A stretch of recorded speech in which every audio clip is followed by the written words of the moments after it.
Hello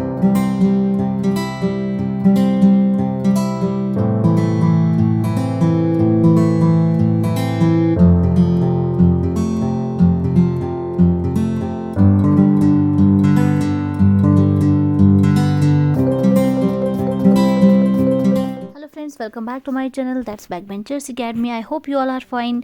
आज का जो हमारा टॉपिक है that is very important topic, that is the IEEE standards. तो चलिए स्टार्ट करते हैं हम आज का टॉपिक IEEE स्टैंडर्ड। सबसे पहले हम ये बोलेंगे कि IEEE का मतलब क्या है। इसकी फुल फॉर्म है institute of electrical and electronic engineers. ठीक है, तो ये एक्चुअली है क्या। ये एक प्रोफेशनल एसोसिएशन है। ये एक ऐसी ऑर्गेनाइजेशन है जिसमें कोई भी प्रॉफिट नहीं है, नॉन प्रॉफिट ऑर्गेनाइजेशन है। इसके हेडक्वार्टर्स की अगर बात करेंगे वो न्यूयॉर्क में है, जो कि कहाँ पे लोकेटेड है, यूनाइटेड स्टेट ऑफ अमेरिका। अब इस ऑर्गेनाइजेशन में कौन कौन से लोग हैं। इसमें इंजीनियर्स होते हैं, साइंटिस्ट्स हैं, अलाइंड प्रोफेशनल्स हैं, इसमें एडवांसिंग इनोवेशंस हैं, टेक्निकल एक्सीलेंस हैं। ये सारी चीज़ें जो हैं ये मिल के किसके लिए बनाई गई हैं, ताकि ह्यूमैनिटी को बेनिफिट, हम लोगों को बेनिफिट मिल पाए। तो अगर हम बात करेंगे IEEE की, तो मेन फोकस इसका कहाँ पे है, इलेक्ट्रिकल इंजीनियरिंग में, ECE that is electronic engineer, CSE computer science engineer, IT that's information technology. तो कुछ की पॉइंट्स हैं रिगार्डिंग द IEEE स्टैंडर्ड्स, तो देखते हैं। सबसे पहला हम देखेंगे स्टैंडर्ड फोकस। ज़्यादातर हम जो यूज़ करते हैं वो यूज़ करते हैं IEEE 802.11। ये क्या है, ये हमें ज़्यादातर यूज़ होता है, ये स्पेसिफाई करता है मीडियम एक्सेस कंट्रोल, जिसको मैक भी बोलते हैं, और physical layer protocol wireless communication में। ठीक है, तो यहाँ पे ये किसके लिए यूज़ होता है, डेटा ट्रांसमिशन के लिए यूज़ होता है, चैनल एक्सेस के लिए यूज़ होता है, रेडियो फ्रीक्वेंसी मैनेजमेंट के लिए यूज़ होता है। कहाँ पे, फिजिकल लेयर में और मैक में। ठीक है, सेकेंड, वर्जन्स एंड अमेंडमेंट्स। तो 802.11 स्टैंडर्ड जो है, इसके बहुत सारे डिफरेंट वर्जन्स हैं। हर एक वर्जन को हम अलग अलग लेटर से रिप्रेजेंट करते हैं, जैसे A, B, G, N and AC, और हर एक का अपना अलग अलग फीचर है। इनकी परफॉर्मेंस में डिफरेंस है, किसी की हाई है, किसी की कम है। इसके अलग अलग फीचर्स हैं, फास्टर डेटा रेट हो सकती है, वाइडर फ्रीक्वेंसी बैंड, किसी की ज़्यादा है, किसी की कम है, तो उस अकॉर्डिंग इसकी अमेंडमेंट्स हुई हैं। तो एप्लीकेशंस की बात करते हैं अब।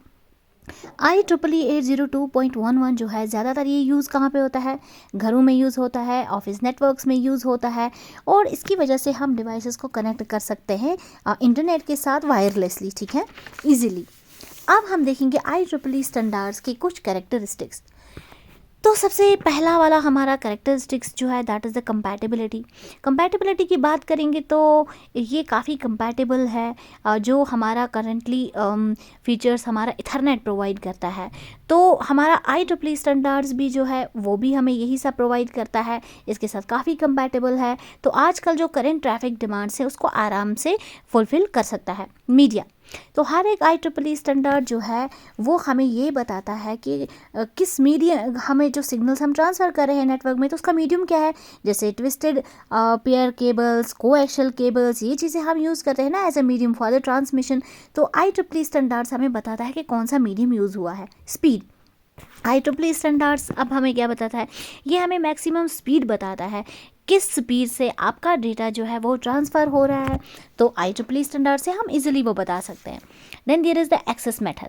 तो IEEE स्टैंडर्ड जो है ये डिफाइन करता है वो मेथड, जिस मेथड से नेटवर्क सिस्टम जो है वो एक्सेस कर सकता है ट्रांसमिशन चैनल, या जिससे वो डेटा सेंड कर पा रहा है या डेटा रिसीव कर पा रहा है। तो उसके लिए कौन सा मेथड यूज़ किया गया है वो भी इन स्टैंडर्ड्स को देख के हम इजीली डिफाइन कर सकते हैं। Then there is the last one that is called as a topology.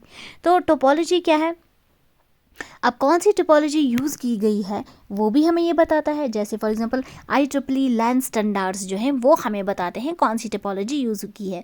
अब हम देखेंगे IEEE स्टैंडर्ड डिफरेंट कौन से स्टैंडर्ड्स हैं, तो कुछ डिस्कस करते हैं। सबसे पहले IEEE 802 ये यूज़ होता है लैंस में, मैन्स में। ठीक है, मैन नेटवर्क में। सेकंड, IEEE 802.1 ये स्टैंडर्ड कहाँ यूज़ होता है, लैन में होता है, मैन मैनेजमेंट में होता है, and it's use for bridging and remote media access control bridging. ठीक है, तो थर्ड वन जो है दैट इज़ IEEE 802.2, ये कहाँ पे यूज़ होता है, ये यूज़ होता है लॉजिकल लिंक कंट्रोल कनेक्टिविटी में। तो हर एक स्टैंडर्ड का एक अलग अलग अपना अपना यूज़ है। Then there is fourth IEEE 802.3, ये यूज़ होता है CSMA या CD में। देन देयर इज़ 802.4, ये होता है टोकन पासिंग में, that is token passing bus access. 802.5 that's use for communication, जो लैन और मैन की बिटवीन में कम्युनिकेशन होती है, and it's use for standard for token access. Then there is 802.6 use होता है फॉर एक्सचेंजिंग योर इन्फॉर्मेशन, जो आप सिस्टम्स के बिटवीन में एक्सचेंज करते हैं इन्फॉर्मेशन, उसके लिए ये बड़ा स्टैंडर्ड यूज़ होता है। देन 802.7 ये यूज़ होता है फॉर ब्रॉडबैंड लैन केबल्स के लिए। 802.8 ये यूज़ होता है फाइबर ऑप्टिक कनेक्शंस के लिए। देन देयर इज़ 802.9 ये किसके लिए यूज़ होता है? इंटीग्रेटेड सर्विसेज के लिए, जैसे वॉइस है और video etcetera. Then there is 802.10 that is 802.10 ये कहाँ पे यूज़ होता है? ये होता है हमारे पास जब लैन या मैन में हमें सिक्योरिटी चाहिए होती है, उसको इम्प्लीमेंट करने के लिए हम ये वाला स्टैंडर्ड यूज़ करते हैं। Then there is the another one that is called is the IEEE 802.11 ये कहाँ यूज़ होता है? ये वाईफाई के लिए यूज़ होता है या वायरलेस नेटवर्किंग के लिए। देन 802.12 ये किसके लिए यूज़ होता है? That is for demand priority access method. And then there is the another protocol that is the 802.14 ये यूज़ होता है केबल टीवी ब्रॉडबैंड कम्युनिकेशंस के लिए। तो एक और टाइप का है दैट इज़ द 802.15.2 ये ब्लूटूथ और वाईफाई को एग्जिस्टेंस मैकेनिज्म के लिए यूज़ होता है। तो 16 वाला जो है that is called as the IEEE 802.15.2 ये किस दैट्स 15.4 ये वायरलेस सेंसर्स के लिए यूज़ होता है या तो कंट्रोल सिस्टम्स के लिए यूज़ होता है।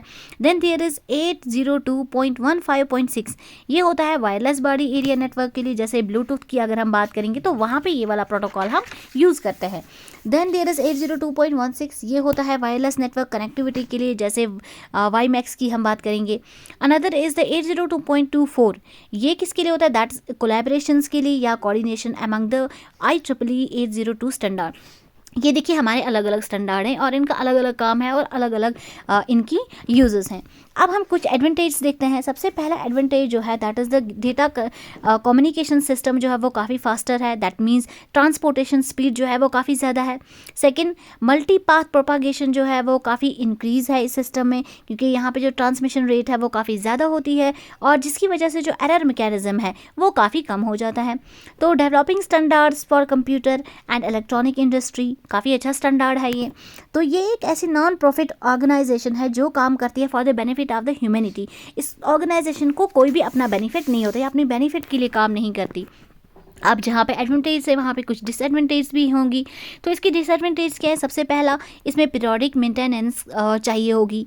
सेकंड, नेटवर्क सिक्योरिटी जो है वो that needs to be stay very secure. And third one, इसमें अनएथोराइज्ड यूज़ हो सकता है।